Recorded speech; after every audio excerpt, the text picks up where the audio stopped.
কিশোরগঞ্জের হোসেনপুর উপজেলা প্রশাসনের উদ্যোগে যথাযোগ্য মর্যাদায় মহান শহীদ দিবস ও আন্তর্জাতিক মাতৃভাষা দিবস 2025 পালিত হয়েছে।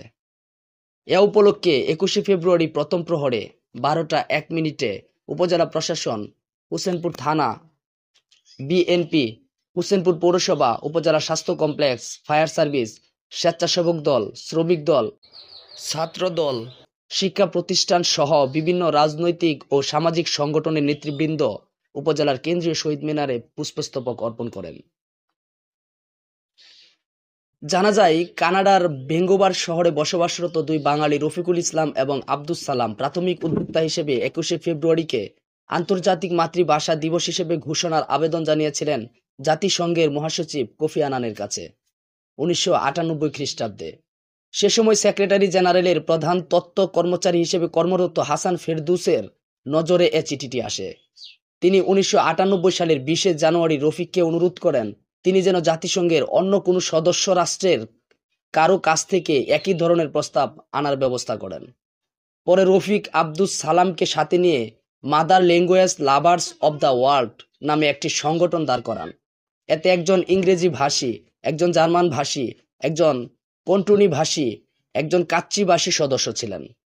তারা আবারও কোফি আনানকে a group of mother language of the ওয়ার্ল্ডের পক্ষ থেকে একটি চিঠি লেখেন এবং চিঠির একটি কপি ইউএনওর কানাডিয়ান দূত ডেভিড ফাউলারের কাছেও প্রেরণ করা হয়। 1999 সালে তারা জোসেফের সাথে ও পরে ইউনেস্কোর আনা মারিয়ার সাথে দেখা করেন। আনা মারিয়া পরামর্শ দেন তাদের প্রস্তাব 5টি সদস্য দেশ কানাডা, ভারত, হাঙ্গেরি, ফিনল্যান্ড এবং বাংলাদেশ দ্বারা আনিত হতে হবে। তারপর বাংলাদেশের বিভিন্ন প্রস্তাবের পক্ষে সমর্থন দানে 29টি দেশ অনুরোধ জানাতে কাজ করেন। 1999 খ্রিস্টাব্দের 17 নভেম্বর অনুষ্ঠিত ইউনেস্কোর প্যারিস অধিবেশনে প্রস্তাব উত্থাপন করা হয় ও এতে 188টি দেশ সমর্থন জানালে 21শে ফেব্রুয়ারিকে আন্তর্জাতিক মাতৃভাষা দিবস হিসেবে ঘোষণা করা হয় এবং 2000 সালের 21শে ফেব্রুয়ারি থেকে দিবসটি জাতিসংঘের সদস্য দেশ সমূহে যথাযথ মর্যাদায় পালিত হয়ে আসছে। অমর 21শে ফেব্রুয়ারি আমাদের জাতিসত্তা ও ভাষাভিত্তিক স্বাতন্ত্র্য রক্ষাসহ সকল সংগ্রাম ও আন্দোলনের উৎস ও প্রেরণা। মাহফুজ রাজা, মুভি বাংলা টেলিভিশন। আজ 21শে ফেব্রুয়ারি আন্তর্জাতিক মাতৃভাষা দিবস। 1952 সালে যদি সালাম বরকত রফিক শহীদ না হতেন মায়ের ভাষার জন্য, আজকে আমরা কবিতা লিখতে পারতাম না, মায়ের ভাষায় কথা বলতে পারতাম না।